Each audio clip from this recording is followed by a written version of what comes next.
on ouvre le container, Non. les t-shirts inexploitables.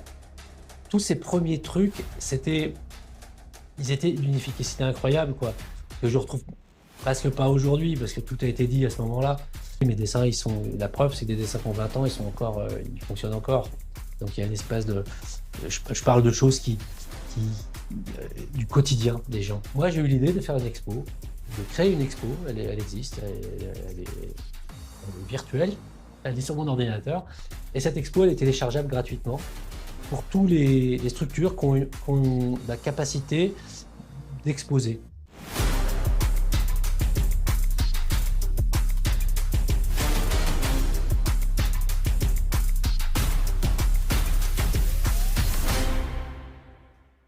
Bonjour et bienvenue si vous venez de nous rejoindre. Bienvenue sur Destin Normand. Destin Normand, c'est le podcast du campus des métiers de l'image et du son. Et tous les 15 jours, nous recevons un destin hors du commun, on va appeler ça comme ça, un destin normand. Aujourd'hui, nous avons le plaisir de recevoir Sylvain Guichard. Bonjour Sylvain. Bonjour Renaud. Qui est Sylvain? C'est l'un des 3 créateurs de la marque Eula. Eula, on la retrouve partout. Et cette année, Eula fête ses 20 ans. Donc, on va découvrir un petit peu le parcours de Sylvain depuis ses 20 ans, et puis même peut-être avant. C'est parti pour ce nouvel épisode de Destin Normand. Alors, Sylvain, on va rentrer dans le vif du sujet. C'est quoi l'enfance de Sylvain Guichard? Ah, l'enfance de Sylvain Guichard, c'est une enfance heureuse en Normandie, à Hérouville. À Hérouville? Oui. Alors, j'ai commencé ma vie dans une caravane parce que mes parents n'étaient pas des gitans, mais ils vivaient.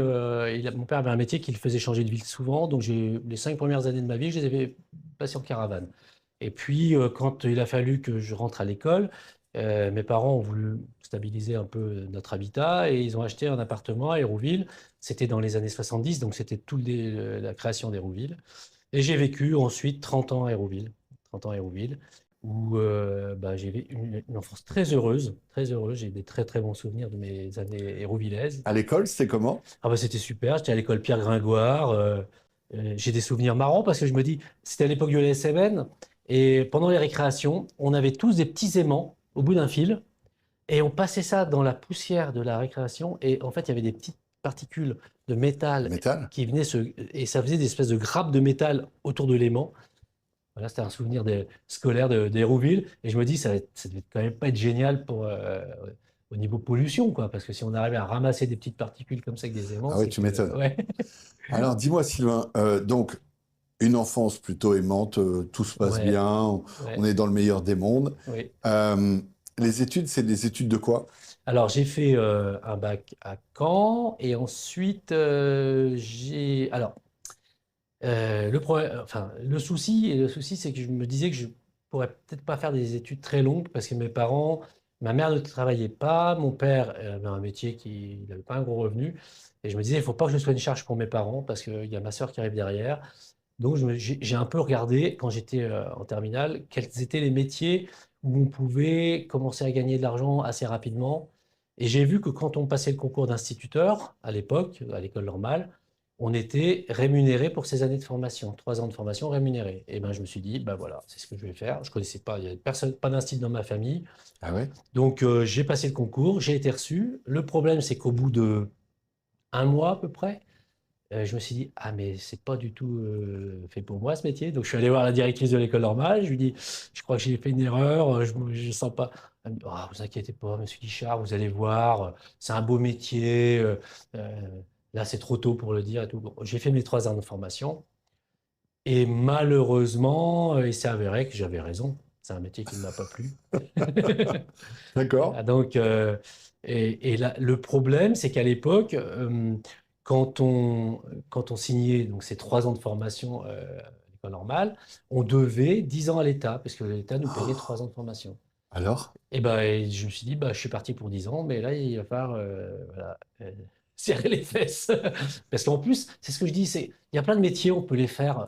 On est devant un ordinateur, c'est pas passionnant, mais on ne crée pas de danger, quoi. On est là. C'est clair. Mais un instituteur, on est quand même devant des enfants, quoi. Et je me disais, moi, avec tout l'entrain que je pouvais mettre et tout ça, toute l'énergie, ça m'épuisait. Et en même temps, je m'éclatais pas du tout et je me disais, j'attendais qu'une chose, c'est la fin de mes 10 ans pour Ah, partir. Et sérieux? je savais pas où, hein. Je ne savais pas où, hein. Voilà. Et donc, c'est ce que j'ai fait. Au bout de 10 ans, j'ai démissionné.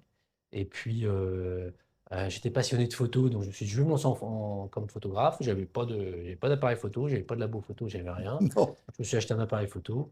Et puis, je suis parti. Et pendant 10 ans, j'ai fait photo reporter dans la région. Et alors, l'anecdote, c'est que j'achète mon appareil photo, je me dis, il faut que je m'entraîne. À l'époque, je jouais du tam-tam. Alors, je l'amène pendant le cours du tam-tam, je prends quelques photos, et je dis au prof, bah, c'est pour m'entraîner parce que je voudrais me lancer comme photographe. Moi, il me dit, bah, vas-y, fais des photos.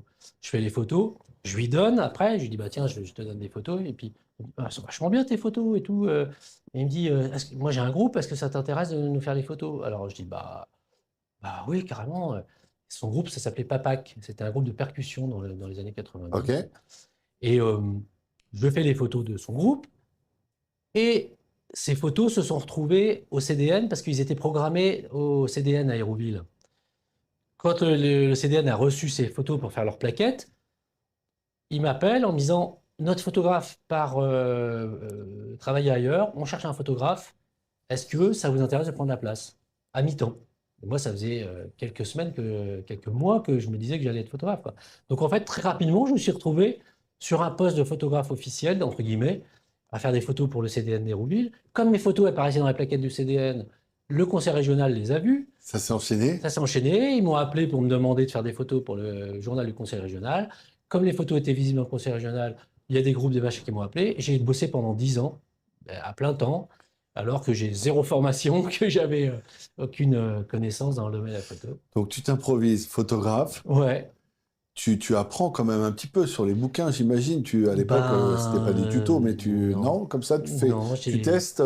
ouais, je sais pas, je voyais ce que je voulais faire, donc j'ai même pas, j'avais pas de connaissances ni théoriques ni pratiques de la photo. T'avais ton labo?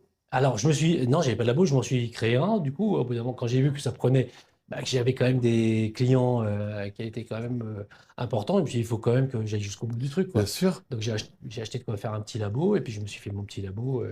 Et puis voilà, j'ai bossé comme ça pendant 10 ans. C'était un vrai plaisir. J'adorais ce métier. Donc, 10 ans dans l'éducation. Ouais, Là, c'est un bad trip, on va dire, on va ouais, appeler ça batterie, comme ouais, ça. pas des bons 10 souvenirs. ans, par contre, d'une passion. Ouais, voilà, ouais. C'est merveilleux de commencer comme, enfin, de Allez, repartir comme ça. souvent, C'est un reset, quoi. ouais, mais en plus.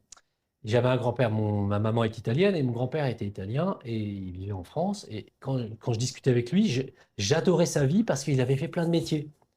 Il avait été boulanger, il avait été maçon, il avait été... Bon, et quand il me racontait sa vie, je disais, mais c'est génial une vie comme ça d'apprendre plein de métiers. Ouais, bien sûr. Et je sais que c'est un truc qui m'a toujours aussi... je me suis toujours dit, moi, de toute façon, si je fais un métier, je le fais pas à vie, quoi.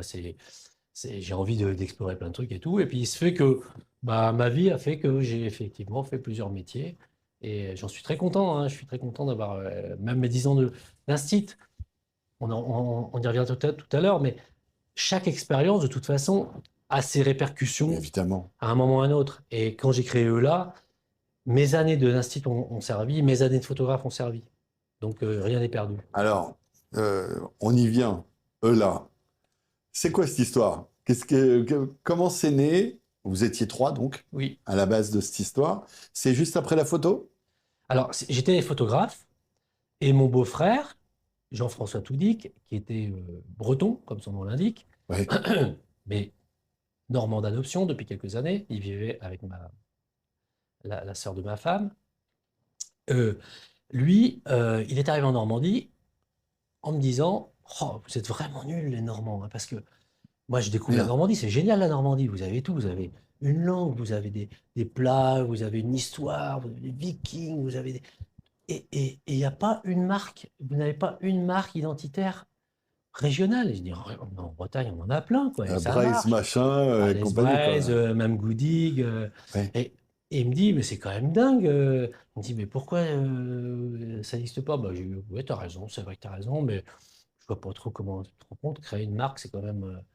Bon, il m'en parle trois, quatre fois. Parce que moi, comme je faisais des photos, je faisais des petits gribouillages de temps en temps. Alors, je faisais des petits dessins, donc il m'avait dit, il m'a fait moi un petit dessin pour ma marque normande. Bon, je lui dis, mais tu veux faire quoi en gros? Il me dit, bah, je sais pas. Je sais pas. Il me dit, en tout cas, moi, si j'ai déposé une marque, parce qu'il me dit, il y a un mot qui m'a choqué quand je suis arrivé en Normandie, c'est Eulan. Et il me dit, oh non, il y en a deux. Il y a Boujou et Eulan. Mais il me dit, moi, j'ai déposé la marque à l'INPI, Eulan, comme ça, si un jour je fais une marque, elle est protégée, elle est déposée, comme ça. Ah ouais, le gars, il dépose à l'INPI Voilà, il avait sa déposé marque, sa eux marque, là. et puis voilà, il s'était dit, ben, si un jour, voilà. Et 2 ans après qu'il ait déposé la marque, un soir, on mangeait ensemble, j'ai dit, mais allez, on va bosser sur ton projet là. Il me dit, on se met autour d'une table, et puis on va écrire de quoi on veut parler, quoi. C'est quoi la Normandie? Et donc, on a écrit les Vikings, les vaches, le camembert, Torboul, enfin, on a écrit tout ce qui nous paraissait être typiquement 100% Tous les mots-clés, normand, en fait, de la les Normandie, mots-clés, quoi. Guillaume le Conquérant, voilà, on a fait notre petit.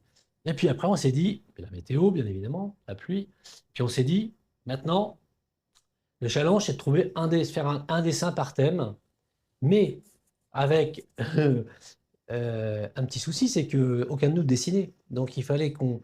Alors lui, il m'a dit, moi je veux pas dessiner. Laurence, qui était ma compagne, s'est lancée dans l'aventure aussi et m'a dit, non, qu'elle voulait pas dessiner non plus. Elle me dit, je veux bien écrire parce qu'elle était rédactrice, mais par contre dessiner, bon.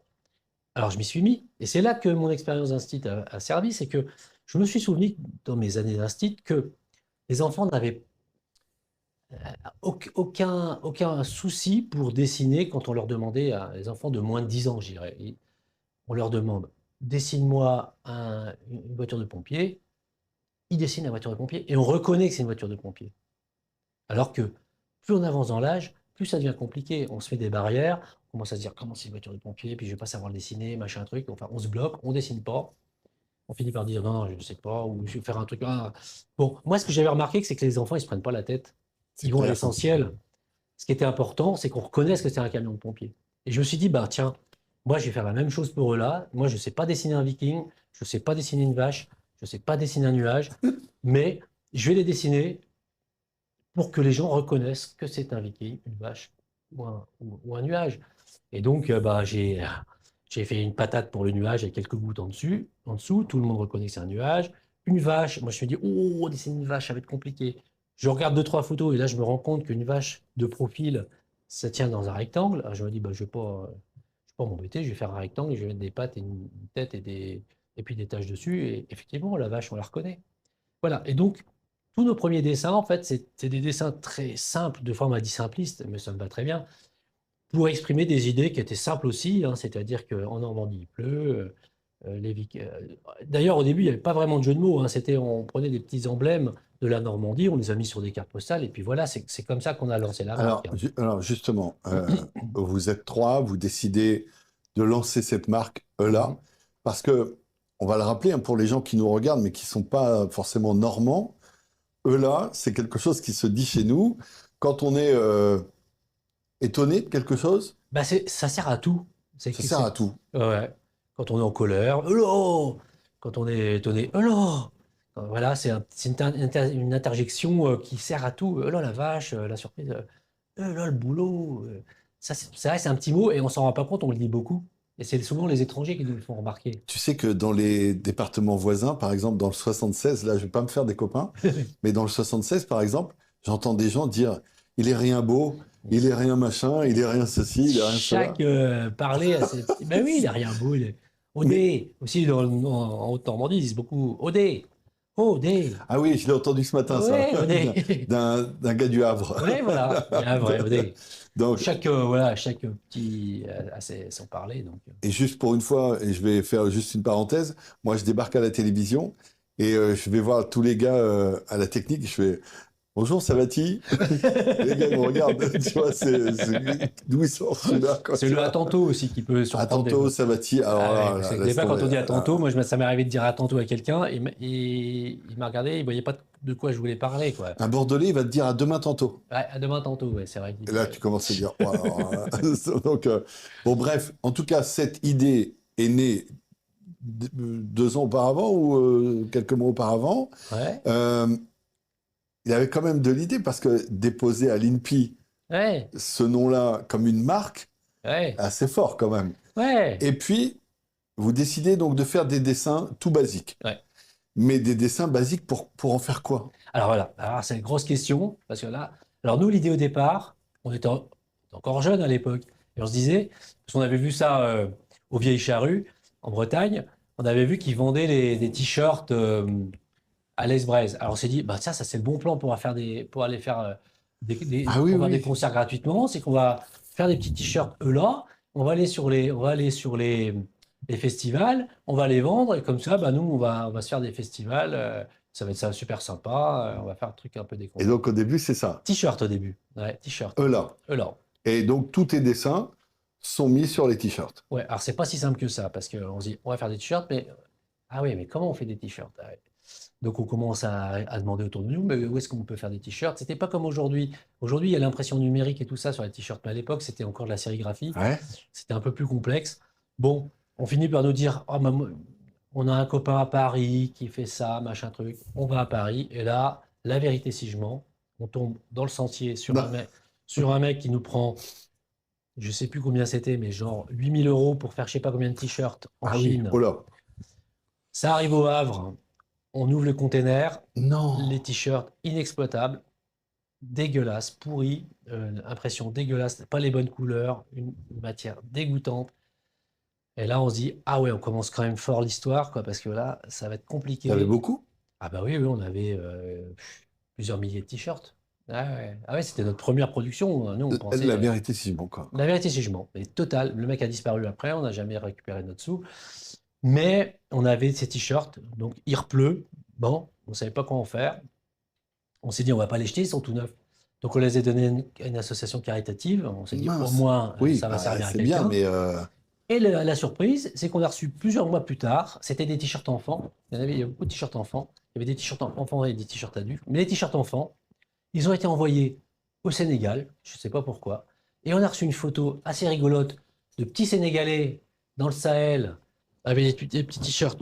Il pleut. Donc c'était assez drôle de voir nos t-shirts ouais. en plein désert avec il pleut quoi. Donc c'était marrant. Donc c'était une anecdote qui nous a quand même fait rire, même si on avait quand même du mal à faire avaler la pilule. Mais Bah ouais, voilà. parce que ça démarre mal quand même, Ah ça démarre très mal. économiquement parlant. Ah bah Vous c'était une avez dépensé catastrophe. des sous, Ouais, etc. C'est la cata, ouais, quoi. ouais. Nous en plus nous bon Jean-François il travaillait, Laurence travaillait, moi je travaillais. Donc en fait on faisait ça un peu. Ah, d'accord. C'était pour le fun quand même. On n'espérait pas en vivre hein, nous. Hein. Donc mais c'était quand même notre argent qu'on avait investi là-dedans, donc ça, c'est parti en fumée. Heureusement, là, à ce moment-là, on a, on est allé voir le conseil régional parce qu'ils savaient qu'on avait créé une marque régionale, et puis on leur a dit, voilà, on est en difficulté, on n'arrive pas à trouver, savoir comment fabriquer les t-shirts et tout. Et là, on a vraiment été aidés par une équipe, alors je ne sais plus leur nom, qui nous ont donné des noms de gens qui pouvaient nous faire les produits. Et là, ça a vraiment démarré parce qu'on a eu on a eu justement des bons produits avec des gens qui étaient de confiance. Et on a commencé à faire nos petits produits à ce moment-là. Et dans l'intervalle, c'est vrai on s'est dit un produit qui est facile à faire, qui est pas coûteux, etc. C'est la carte postale. On n'y avait pas pensé au début. Et on a fait fabriquer chez Caen Repro, pour ne pas les nommer, 24 000 cartes postales en se disant voilà, bon, c'était pas très cher, on tente le coup. Et on les a vendus en une semaine. Alors on s'est dit, ah, 24 000 cartes postales en une semaine, ça commence bien. On a refait 24 000 la deuxième semaine, c'est parti aussi. Alors on s'est dit, ah oui, ça commence quand même à bien sentir. Et moi, à l'époque, j'étais photographe au Mémorial de Caen, à la Cité de la Mer de Cherbourg, D'accord. à la ville de Bayeux. Et je suis allé avec mes petits projets de t-shirt voir les boutiques de ces grands musées, parce que je connaissais les gens, et puis je leur dis, tiens, ben, qu'est-ce que tu en penses? Est-ce que si je fais ce genre de t-shirt, est-ce que toi, ça t'intéresse? Et partout, ils m'ont dit, ah, mais c'est génial, on attend ça depuis des années, enfin des trucs humoristiques sur la Normandie, c'est génial et tout. Moi, je t'en commande 500, moi, je te commande. Et là, je suis retourné voir Jeff, j'ai dit, bon, ça sent quand même bon parce que des cartes postales, ça part comme des petits pains. Il se passe un truc, quoi. Ouais, les t-shirts, apparemment tout le monde en veut. Je dis, moi, à mon avis, on pensait créer une association pour ce projet-là. Eux-là, une association eux-là sur le. Mais là, je dis à Jeff, vu le business qui est en train de se L'engouement. faire, vaut mieux qu'on crée une SARL.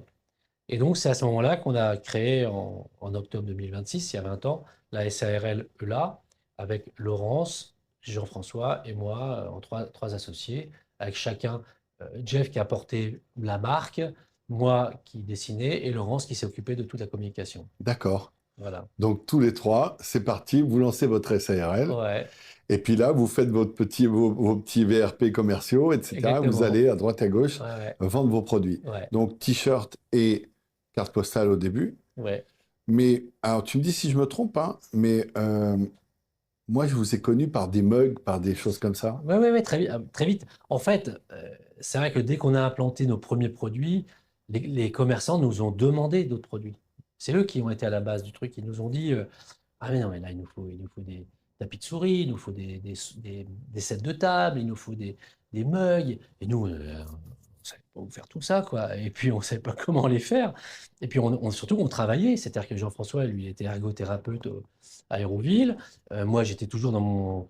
Parce que moi, aucun de nous voulait arrêter son métier Son pour ça, métier, parce qu'on ne savait pas...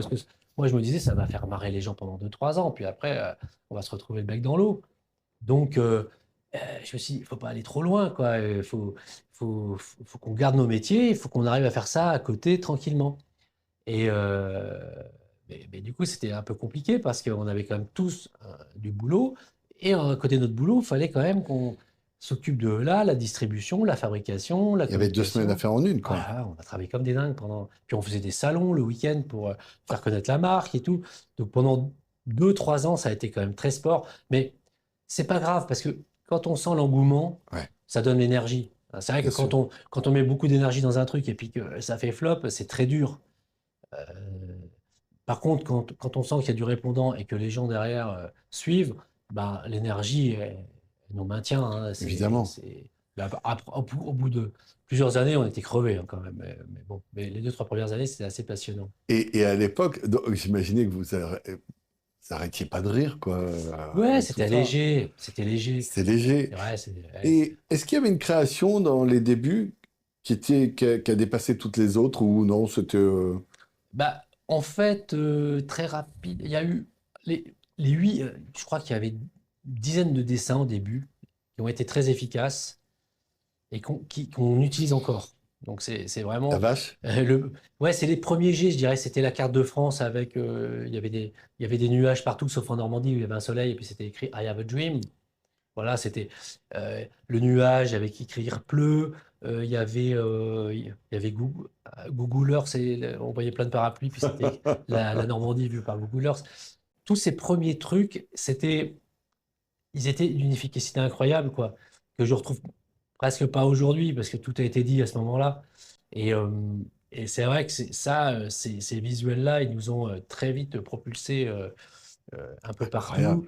Et alors que vraiment, quand je les revois aujourd'hui, je me dis, mais c'est du dessin de gamin, quoi. Mais c'est pas grave, je le revendique, hein. Ouais, mais Ils ont, plus c'est simple et bah plus oui, ça fonctionne ouais, quelquefois. Donc, exactement. faut pas chercher compliqué des fois. Non, et c'est presque ça qui Quel plus dur? est le plus dur aujourd'hui, c'est d'aller vers la simplicité. Ouais, C'est ça, hein? j'imagine. Ouais, ouais, J'imagine. exactement. Ouais. Et donc là, il y a des gens qui deviennent dépositaires pour vous, à droite, à gauche, Ouais, sur alors toute la Normandie? voilà, on commence à. Alors, ni Jean-François, ni Laurence, ni moi n'étions des bons commerciaux. On était archi nuls. Alors, je me rappelle que c'était une catastrophe. Ça commence bien. Ah ouais, ouais. Et moi, je me rappelle que acheter. Moi, je suis toujours un commercial très nul, hein, mais je me rappelle qu'à l'époque, je montrais les cartes postales, j'allais dans les offices de tourisme ou les magasins de souvenirs. Je disais, voilà, j'ai fait une collection de cartes postales, qu'est-ce que vous en pensez? Je la mettais sur le comptoir. Et si les gens me disaient, oh non, j'aime pas, hop, je la reprenais, je partais. Il n'y avait pas d'argumentation, il n'y avait rien du tout. Moi, soit les gens, ça leur plaisait direct, ils la prenaient, mais j'avais pas d'argumentaire, j'avais rien. J'étais pas là pour fuir. Alors, toi, tu dessines. Oui. Est-ce qu'il y a des fois un dessin que tu as hésité à mettre, à Alors, publier? oui, oui, alors il y a des dessins. de- Très tôt, on a fait un Facebook. Alors, sur Facebook, on mettait des dessins, ce qui nous permettait de voir les réactions des gens. Ouais, Et ça m'a permis de comprendre aussi ce que les gens attendaient de la marque là, parce que en fait, je me suis rendu compte qu'il fallait surtout pas aborder des problèmes, des idées politiques. surtout pas les idées idéologiques, surtout pas de graveleux. Dès que Mm. je suis allé un peu là-dedans, je sentais aussitôt qu'il y avait une espèce de levée de bouclier. On dit, oh, c'est dommage, eux là, c'est pas ça, eux là, c'est. Donc je me suis dit, bon, bah, faut que faut vraiment que je m'astreigne à rester dans cette ligne graphique et cette ligne éditoriale. Simple, basique, quoi. Ouais, de trucs, on parle de choses que on vit tous, la bouffe, la baignade, le barbecue, voilà, sans aller dans ce qui se passe au niveau politique. Bah, je ne sais pas si un jour vous inviterez ici Emmanuel Chonu, le Bien sûr. dessinateur, mais voilà. J'espère. C'est un message. Mais c'est vrai qu'on est deux dessinateurs normands, mais on fait des choses tellement différentes. C'est vraiment marrant, quoi, parce que je me dis, lui, il est vraiment dans l'hyper-actualité avec une espèce de. Et puis, bah, moi, je suis à l'inverse, quoi. Moi, il n'y a pas d'actualité. Mes dessins, ils sont. La preuve, c'est que des dessins qui ont 20 ans, ils sont encore, ils fonctionnent encore. Donc, il y a une espèce de. Je parle de choses qui, du quotidien des gens, du Bien quotidien. sûr. C'est ce que j'aime bien, c'est être très proche des gens. Et c'est tout ce que je dis. Tout ce que je dis, c'est des choses que j'ai vécues. Hein, la baignade dans l'eau froide, Ouais. le barbecue sous le parasol, tout ça, c'est tellement du vécu commun que bah, dès que je sors un dessin, ça parle à tout le monde. Alors, évidemment, quand on parle de la pluie en Normandie, c'est des boutades, hein, parce que Oui. il pleut pas beaucoup. Bah non. Et, mais bon, soi-disant qu'en Normandie, il pleut plus qu'ailleurs. Non. Ce qui est faux, Ce qui est fou. puisque il pleut plus à Biarritz que chez nous, quoi. Exactement, on n'est pas du tout la Non, région la plus c'est juste pluvieuse. pour me venger un petit peu. Se reconnaîtra. Donc voilà. Donc l'identité forte, elle démarre. Ouais, On te retrouve partout. ouais, Moi, je me rappelle arriver au bord de l'autoroute, aller dans un arrêt pipi là, et je ouais, vois les mugs eux là, et je me dis, il est ouais. partout. C'est quoi cette histoire, quoi? C'est Donc vrai. Ouais. parce que et les étrangers achètent, tout le monde en fait. Alors, la grande surprise pour nous, c'était que on avait conçu cette marque-là pour les étrangers, c'est-à-dire que c'était l'idée de dire, bah, quand un vacancier vient en Normandie, il repart avec un petit souvenir là, parce que ça représentera la région dans laquelle il est allé en vacances. Et on n'imaginait pas du tout que les Normands allaient adhérer à cette marque. Ça, c'était notre grande surprise. Quand on a compris que les Normands nous aimaient, alors là, c'était génial parce qu'on s'est dit, on avait même peur de ça parce qu'on s'est comme on égratigne un peu quand même l'image de la Normandie. Ouais, non mais Bah, on s'est dit, bah, les Normands, ils sont super c'est parce de que l'humour, ils ont de l'autodérision et ça, c'est pas donné à tout le monde parce bien que sûr.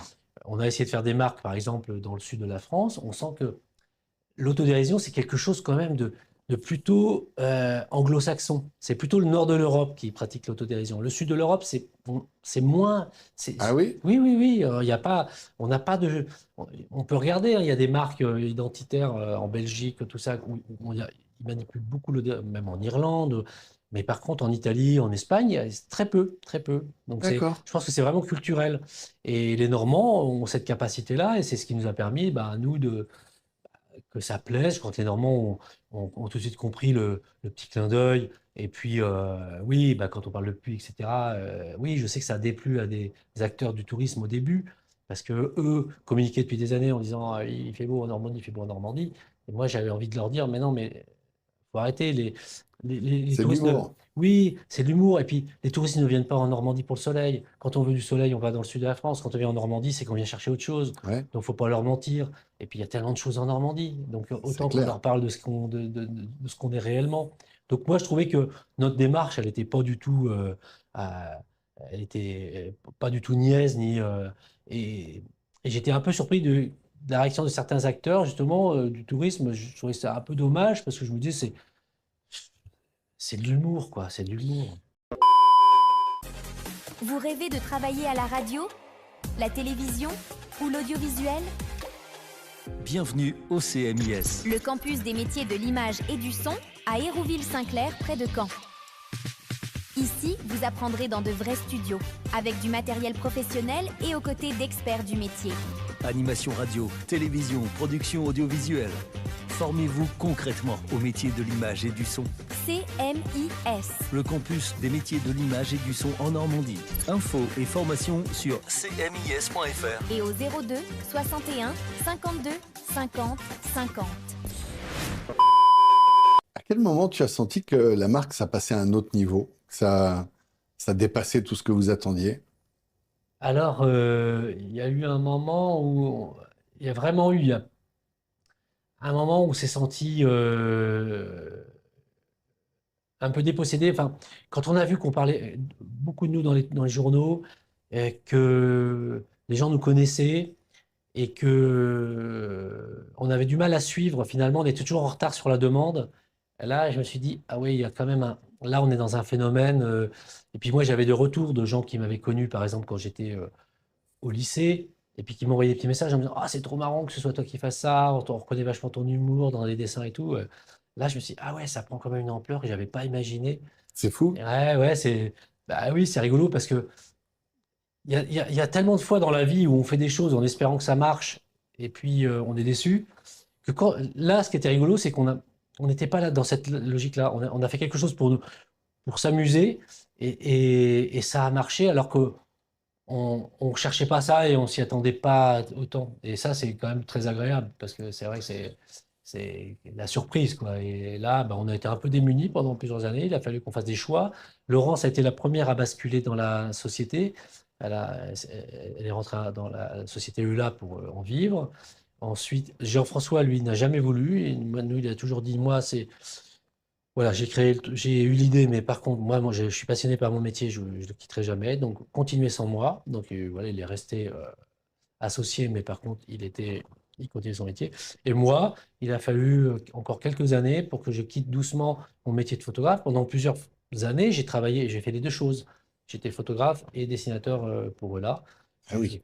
Et oui, parce que moi, j'avais toujours peur que cette histoire ne dure pas, quoi. Je me disais, mais si eux-là, ça s'arrête dans 5 ans, moi. C'est une blague au début, Ah, quoi. bah oui, oui, ça, c'est une blague. Et puis quand on voit que ça dure, et puis que ça prend de l'ampleur, et puis que ça se professionnalise, on embauche des gens, on embauche une personne, deux personnes, trois personnes, qu'on est 5, 6, on se dit, bah oui, là, ça commence à prendre quand même. Aujourd'hui, c'est combien de personnes, C'est là? 12. 12 personnes. Oui, 12 personnes. Alors, c'est à la fois une petite entreprise, hein, parce que souvent les gens sont surpris, parce que comme on nous voit partout, on a l'impression qu'on est une centaine. Mais 12. Mais attends, il faut les faire vivre, les 12. Et voilà, exactement. Et je me rappelle que pour avoir rencontré Plantu, le dessinateur, une fois, il m'avait parlé on avait on avait discuté de nos dessins, et puis lui il m'avait dit, il me dit, tu sais, il y a un truc que je comprends pas. Moi, c'est un mystère pour moi. Il me dit, je connais plein de dessinateurs qui ont du mal à vivre de leurs dessins, et toi, tu arrives à faire vivre 12 personnes Mais oui. avec ton dessin en Normandie, quoi. Il me dit, là, il y a un mystère que je comprends. Et je dis, ouais, mais je dis, je peux pas te l'expliquer non plus. Je dis, moi, je serais incapable de dire comment on en est arrivé là. Je dis, l'état de fait, c'est effectivement que ben, mon dessin fait vivre 12 personnes aujourd'hui, ce qui est quand même rare. Et je dis, bah, moi, j'en suis très fier, quoi. Je suis très content aujourd'hui qu'il y ait 12 personnes, en plus, dans une société qui est quand même très sympa. À Hérouville, on est bien. Et puis, je crois que les gens sont heureux d'être dans cette société. Et ça, c'est un peu ma fierté de me dire que finalement, ben, j'arrive à faire vivre 12, 12 personnes autour de ce projet, quoi. Comment tu arrives à concilier la créativité et la rentabilité, justement? Alors, ça a été un gros souci à la mort de Jean-François. C'était en 2018. Ouais, malheureusement, Voilà, vous avez perdu un des voilà, il y trois a un des piliers, trois qui est pilier alors, c'était pas le plus présent, mais c'était quand même lui qui était à l'origine du projet. bien sûr. Et puis, il y a eu un deuxième, euh, un peu cataclysme pour moi, c'était la séparation d'avec Laurence. Donc, je me suis retrouvé finalement à un moment tout seul à la tête de ce. Ah ouais, pas Voilà. top, quoi. Voilà. C'était compliqué parce qu'en plus, c'était pas des départs souhaités ni heureux de mes deux associés. Donc là, c'était très compliqué parce que moi, je ne me sentais pas du tout une âme de dirigeant d'entreprise, ni de manager, ni de comptable, ni de. Comment tu as fait, là? Ah, bah, comment j'ai fait? C'est que j'ai réuni mon équipe et en gros, j'aurais dit, là, on est devant il y a deux solutions. Ou bien on arrête tout, ou bien je m'en vais, je quitte la boîte, je continue, je vous envoie des dessins et vous vous débrouillez sans moi. Bon, ils n'ont pas eu le choix. Ils m'ont dit, ben oui, on préfère que tu continues, nous on se débrouille. Ben oui. Et ce que j'ai fait, c'est que dans cette équipe, ils étaient 7 ou 8 à l'époque, j'ai nommé le plus jeune de l'équipe, qui pour moi était le seul qui était, à mon avis, capable de gérer cette entreprise, Yann. Et je lui ai demandé s'il voulait prendre les rênes de l'entreprise. Il m'a dit oui. Et j'ai demandé aux autres s'ils étaient tous d'accord pour que Yann prenne la direction de l'entreprise. Tout le monde m'a dit c'est le seul qui est capable de le faire. Voilà. En un an, il a redressé la situation parce qu'il faut savoir que moi, tant que j'ai dirigé cette entreprise, on ne faisait pas de bénéfices D'accord. parce que j'étais un piètre gérant. Et, euh, et donc, il a récupéré l'entreprise dans une situation pas géniale. Et en un an, il a redressé la situation. Et depuis, c'est une entreprise qui fait des bénéfices tous les ans, qui augmente son chiffre d'affaires tous les ans. Yann est toujours là? Yann, bah, c'est lui qui dirige l'entreprise, qui est à fond dans ce projet. On a embauché depuis du personnel. Et moi, eh bien, pour répondre à ta question, je me suis dégagé du truc. C'est-à-dire que moi, maintenant, je travaille tout seul chez moi. Je viens à Hérouville une fois, allez, deux, trois fois par mois pour voir l'équipe, parce que je reste, entre guillemets, le patron et puis le créateur des dessins. Donc, moi, c'est important quand même que je les vois, que je leur Bien sûr. explique ce qui se passe, ce que je fais, ce qu'on va faire ensemble et tout. Et, et par contre, le reste du temps, je suis chez moi, je travaille chez moi. Par contre, moi, pour travailler, j'ai besoin de beaucoup de calme. Donc, moi, j'habite à la campagne et je travaille tous les jours, mais dans un cadre qui me convient. C'est D'accord. mon petit luxe. Ah, d'accord. Ok, très bien. D'accord. Voilà. Mais je connaissais pas, tu vois, cette étape. En fait, j'essaye de découvrir les bases avant Oui, d'interviewer les gens, mais je veux justement rester stoïque avant de démarrer ouais, c'est l'émission, bien. quoi. Ouais, c'est Donc, bien. euh, t'as refusé des collaborations quelquefois? Oui, on refuse des fois des choses parce que c'est vrai qu'aujourd'hui, une partie des revenus de ELA, c'est ce qu'on appelle les prestations de services, les commandes de dessin. Nous, on fait nos propres dessins pour nous, mais c'est vrai qu'on depuis quelques années, on fait quand même beaucoup de travaux de commande. C'est à la Ah fois oui, pour les autres. pour les autres. Et c'est à la fois un challenge, c'est sympa parce que c'est quand même toujours sympa quand quelqu'un nous demande, nous fait une commande de dessin parce que ça veut dire qu'il a confiance en nous et qu'il a envie de travailler avec nous. C'est toujours un challenge parce que nous, c'est quand même notre image qu'on met en jeu, donc ça veut dire qu'il faut quand même qu'on respecte notre ligne graphique et notre ligne éditoriale par rapport au dessin qu'on fait à la personne. Donc c'est toujours un challenge, mais ça reste toujours sympa. On est hyper sollicité, donc on est obligé de refuser. On est obligé de refuser, on ne peut pas tout accepter. Donc le choix se fait, des fois c'est aléatoire, c'est-à-dire que bah non, en ce moment on ne peut pas, on a trop de boulot, donc impossible. Pour la date que vous nous demandez, ce ne sera pas possible. Des fois, c'est des choix stratégiques, parce qu'on se dit, ben non, on ne peut pas travailler avec cette boîte-là parce que notre image pourrait en pâtir. Et, et puis des fois, et puis voilà, je dirais que chaque commande est particulière et étudiée. Et puis là, quand on a fait par exemple le Covid à Caen, ça nous a donné, on a fait au moment du Covid, Caen il nous a demandé de faire les affiches il fallait que chaque ville fasse des communications sur le Oui, Covid. ouais. C'était un peu une patate chaude parce qu'il fallait réussir à communiquer sur des thèmes qui effrayaient un peu tout le monde, mais en même temps, il fallait que ce soit léger, quoi. Et donc, quand on nous a demandé de le faire, et ça a été un vrai succès parce que les visuels, on les voit encore chez les 5 ou 6 ans après, on les voit encore chez les médecins et tout ça. Et ça me fait plaisir parce que et ça a été un vrai succès qui nous a vraiment exposé. Et depuis, on a énormément de travail, de travaux commandés comme ça.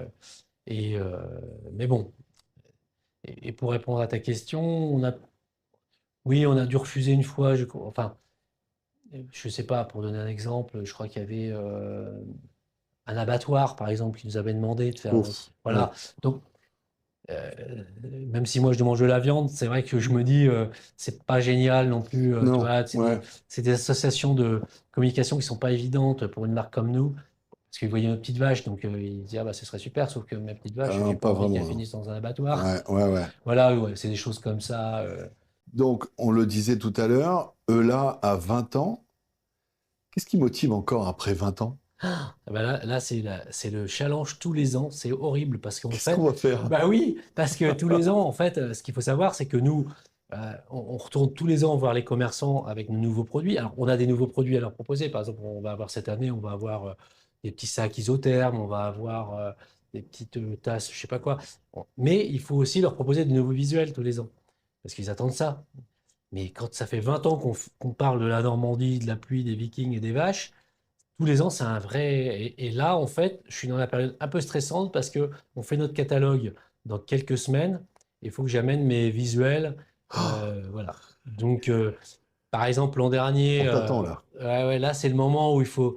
Alors, ce, ce qu'il faut, c'est quand même trouver toujours sur la même thématique de, de la pluie, des vaches, des Vikings, de l'histoire de la Normandie, mais en collant un peu avec quand même l'évolution. Alors, l'an dernier, j'ai trouvé une idée un peu rigolote et qui marche très bien. Cette année, j'ai fait un Nutri-Score qui va. Alors, ça s'arrête à D, logiquement, je crois. J'ai fait A, B, C, D, E. Ah oui, je vois. Et je Ok. l'ai fait aller jusqu'à G ou F, je sais plus, en disant Nutri-Score normand. Puis là, j'ai dessiné une torgoule, une, une andouille, Plaquette de beurre. une plaquette de beurre, tout ça. En disant, voilà. Bon, voilà. Donc, c'était une manière de reparler de la Normandie, l'alimentation normande dont on se Ouais, moque depuis le début, bien sûr. mais voilà, en la mettant un peu au goût du jour avec ce fameux Nutri-Score qu'on commence à voir un peu partout. Et voilà, c'est un des visuels de l'an dernier qui fonctionne le plus. Tous les ans, comme ça, on introduit une dizaine de nouveaux visuels et il y en a toujours un qui se démarque des autres. Et ça, c'est selon le contexte, selon le dessin, selon... Est-ce qu'il y a une punchline dont tu es fier? Alors, moi, j'aime beaucoup la punchline initiale de notre marque, parce qu'au début, c'était Eula, Normandie Forever. Alors moi, j'aimais bien parce que c'était du Forever, mais on l'avait transformé en Forever. Et je trouvais que ça allait super bien. Et on l'a un peu oublié petit à petit, et je l'ai retrouvé il n'y a pas longtemps, et j'ai dit, ah quand même, j'aimais bien quand même cette idée de Normandie Forever, et j'aimerais bien qu'on la relance. Après, des punchlines, il y en a quasiment dans tous mes visuels parce que, en fait, c'est un peu ma marque de fabrique. Il n'y a pas un visuel sans une punchline. Et donc, c'est vrai que ça peut être la Normandie vue par Googler. Ça peut être la Normandie. Coucou. Oui, Google, parce que je voulais pas de problème avec Google. Oui, bien Et Goule, sûr. comme une goule à goule, Oui, c'est un mot oui, bien normand. sûr. Ouais. C'est devenu Google. Après, tu as I Have a Dream. En Normandie, on vit plus vieux. Euh, voilà, je, je suis assez content parce que c'est vrai que des fois, je croise des gens et chacun va me ressortir une punchline qu'il a aimée en me disant ah, ben celle-là était vraiment géniale et tout. Et puis moi, je me dis, c'est rigolo parce que ça a marqué les gens et il y en a qui continuent de les véhiculer, quoi, ces idées, c'est marrant. Il y a un dessinateur avec qui tu aimerais collaborer, que tu Bon, il y en regardes a de près. plein, il y y en a plein. Et, Allez, celui que... moi, il y en a un que j'aime beaucoup parce qu'il m'a quand même inspiré. C'est Guéluc. Guéluc, parce que j'aimais beaucoup ses dessins. Et puis j'aime bien son humour, un peu décalé. Après, il y avait un dessinateur qui est moins connu qui s'appelle Fred, que j'aime beaucoup. Il y avait un, un personnage qui m'a beaucoup inspiré. Enfin, vous l'avez peut-être. Si vous êtes un peu âgé, vous avez peut-être connu à Gare du Nord. Non? Ça vous dit rien? Non, À Gare du Nord, malheureusement, c'était dans non. l'Ouest de France. C'était il y avait la Riflette à une époque. Oui. Et après la Riflette, il y a eu à Gare du Nord. C'était Ah un petit bah, tu vois, viking. non. Moi, j'aimais beaucoup à Gare du D'accord. Nord, voilà, par exemple. Mais je crois que l'auteur, il est mort. Donc, dans les auteurs vivants, oui, ça me plairait bien de rencontrer Guéluc, ça c'est sûr. Je ne sais pas si j'aurais grand-chose à lui dire, parce que souvent, c'est ce que je dis. Je pense que je dis tout à travers mes dessins, donc après, moi, j'ai plus grand-chose à dire. Pourquoi est-ce que l'humour régional il fonctionne aussi bien? On en a parlé tout à l'heure, on parlait du Sud où c'est pas Ouais. terrible, etc. Pourquoi est-ce que là, l'humour régional, ça fonctionne? Ben, il y a une identité. Je pense que les gens, c'est comme ça que j'analyse ça, hein, je ne sais pas du tout, mais il y a une mondialisation actuellement. Et du coup, retrouver ses racines, retrouver d'où on vient, je pense que c'est important parce qu'aujourd'hui, on est face à une mondialisation où tout le monde se ressemble, où tout le monde fait la même chose, où tout C'est le monde. aseptisé. Oui, toutes les villes se ressemblent. Maintenant, quand on arrive dans une ville, on commence par arriver par des zones. Il y a toutes les mêmes enseignes Ouais, avec les partout, mêmes etc. enseignes et tout, on est tous devant notre ordinateur, etc. Donc, je pense qu'il y a une uniformisation qui fait que se rappeler d'où on vient, se rappeler de ses racines, c'est vachement important. Et comme un pays, bon, un pays, c'est important, hein, on fait partie d'un pays, mais je pense que quand même, le truc identitaire, c'est quand même la région. Ça reste la région parce C'est que clair. chaque région a quand même une histoire, en général, qui lui est particulière. Un pays comme la France, c'est la réunion de plein de régions où il s'est passé plein de choses. Et chaque région, en fait, a son parler, a son histoire, a ses personnages, a sa gastronomie. Et je pense que ne pas oublier ça, ben, c'est peut-être une des clés du succès de Eula. C'est-à-dire qu'on a rappelé aux Normands quand même que il y avait tout ça en Normandie. Il y avait tout ce patrimoine qu'il fallait pas oublier et qui est vraiment génial, quoi. Si je te dis, alors c'est peut-être avec Yann qu'il faut le voir ou avec le reste de l'équipe, mais je m'adresse à toi aujourd'hui, Sylvain. Est-ce que si je te dis Eula dans 10 ans, c'est comment? Alors là, alors si je peux répondre un petit peu, je vais dévoiler des trucs. Bah Parce que dans 10 ans, moi, je serai à la retraite. ouais, Voilà. Donc, c'est pas grave. c'est Comment pas tu le grave. vois dans 10 Voilà. ans? Alors, moi, sincèrement, je me vois continuer parce que j'adore cette histoire et j'ai Ouais, envie de l'alimenter. Le problème, c'est que ces 12 personnes, il faut les faire vivre bien et sûr. que le danger, c'est que pour l'instant, je génère 90%, 95% du chiffre d'affaires de la boîte. Je fournis l'essence à un moteur. Mais il y a un moment, moi, je vais plus pouvoir alimenter. Donc, la difficulté aujourd'hui, c'est de trouver d'autres auteurs Ouais, qui peuvent proposer des choses. Alors, on l'a fait. On a trois, quatre dessinateurs qui travaillent pour nous actuellement. ok, Alors, ça n'a pas du tout l'ambition de là, etc. Ça a juste l'intérêt, c'est de me soulager un petit peu dans mon travail. C'est-à-dire que moi, ça veut dire que je peux un peu lever le pied parce qu'il y a d'autres gens à côté de moi qui font d'autres choses. Alors, ça n'a rien à voir avec du là, hein, attention, hein, c'est d'autres choses. Et c'est proposé par nos commerciaux. Donc, aujourd'hui, il y a 10 ans, le commercial, il avait le catalogue ELA qu'il a amené dans la boutique où il voulait vendre ses produits. Aujourd'hui, il arrive avec 5 ou 6 catalogues. Il y a le catalogue ELA, donc les commerçants prennent. Et puis après, il va proposer le catalogue Lali, le catalogue Pucellino, le catalogue à la ligne, le catalogue. C'est d'autres produits qui sont faits par d'autres personnes. Euh, et ça permet, nous, de gonfler le chiffre d'affaires parce qu'on est implanté chez des commerçants. Donc, si les autres produits leur plaisent, ils les prennent. Et moi, ça me soulage. Je devrais peut-être pas le dire, mais une solution aussi que j'ai trouvée dernièrement, je viens de créer une collection cet été.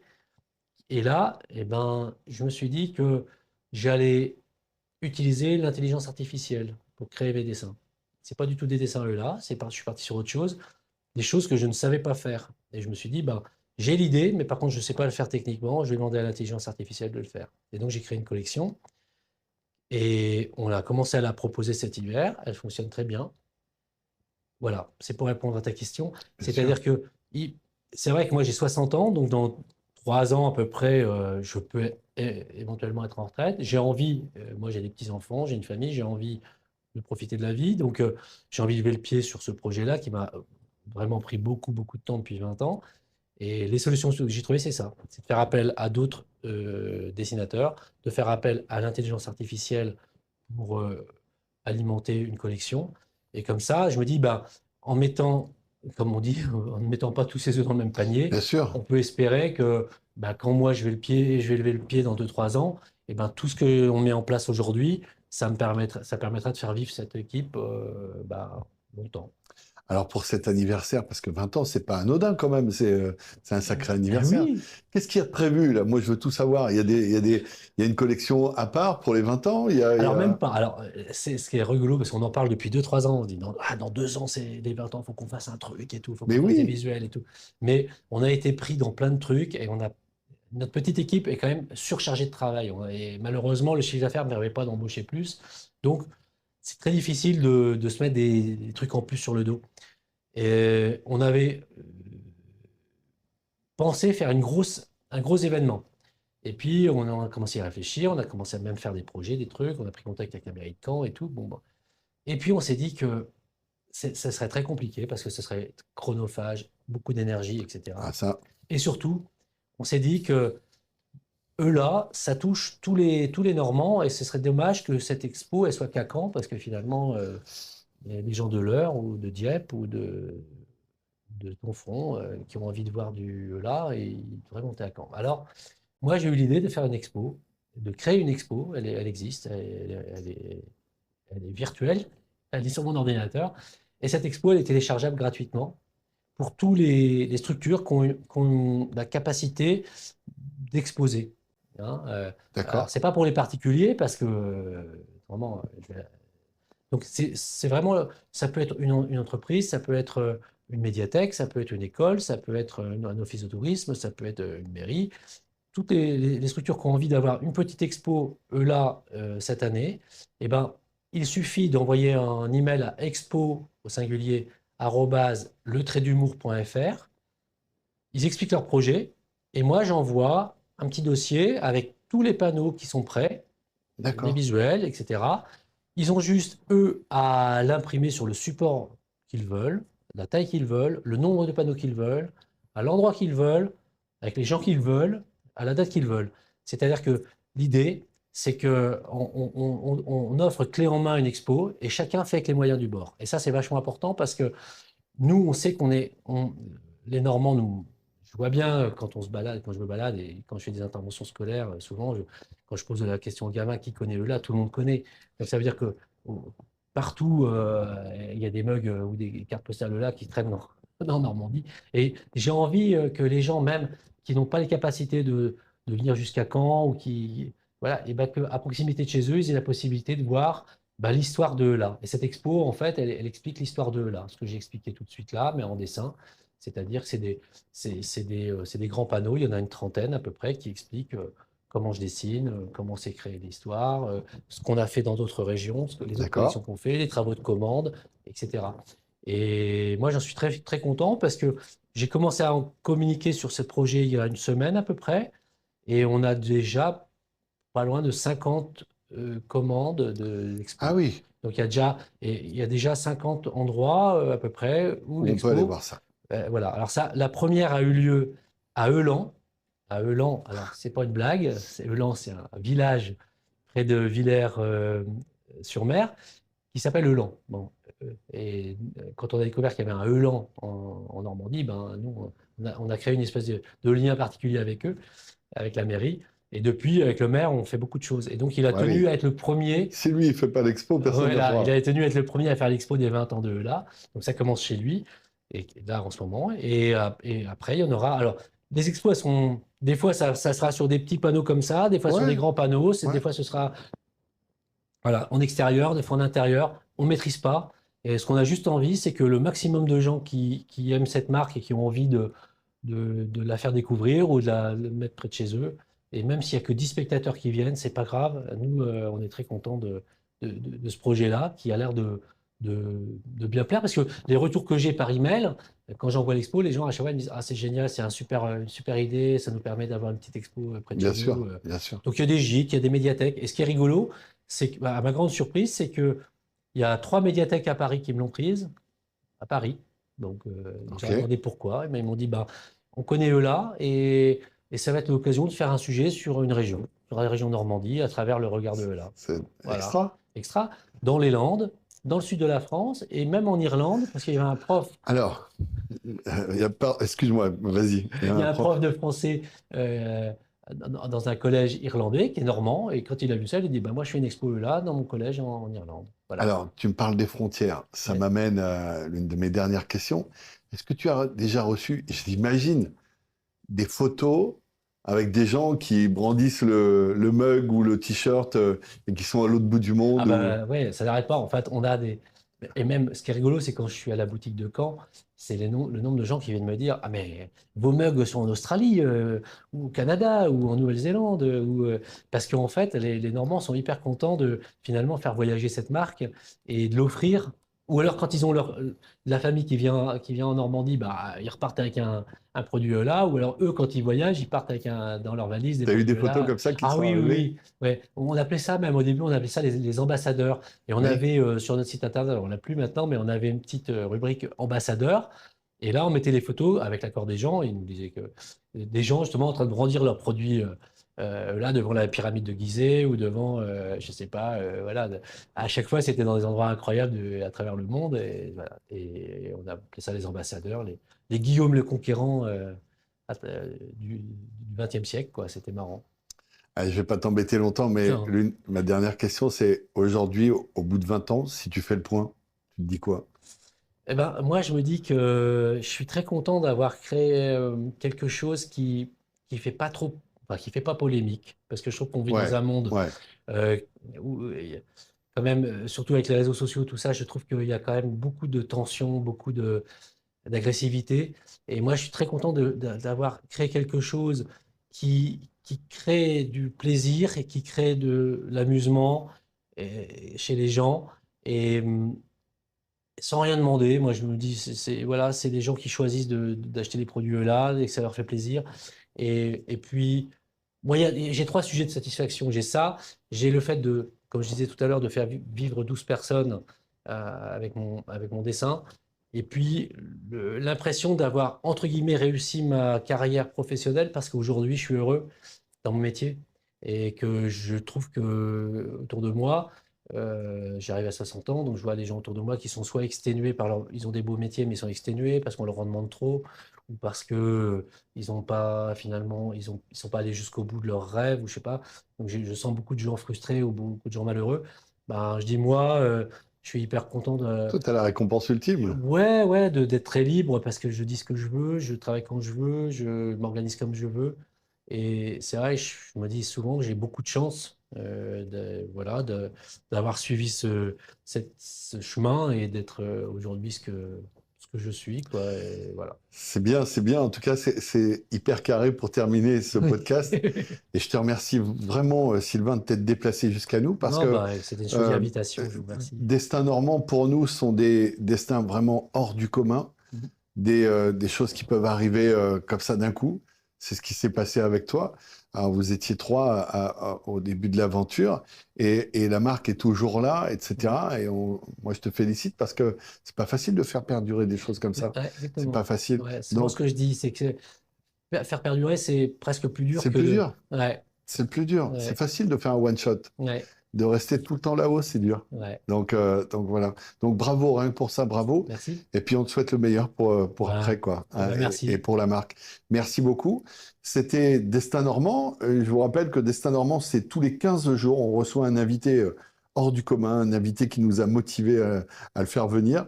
Et dans 15 jours, un nouvel invité. On vous en dira un petit peu plus très, très bientôt. Si vous regardez sur toutes les plateformes notre podcast en ligne, mettez un petit j'aime, mettez un pouce en l'air, un cœur, faites quelque chose pour nous et on vous en remercie par avance. Merci beaucoup. À bientôt.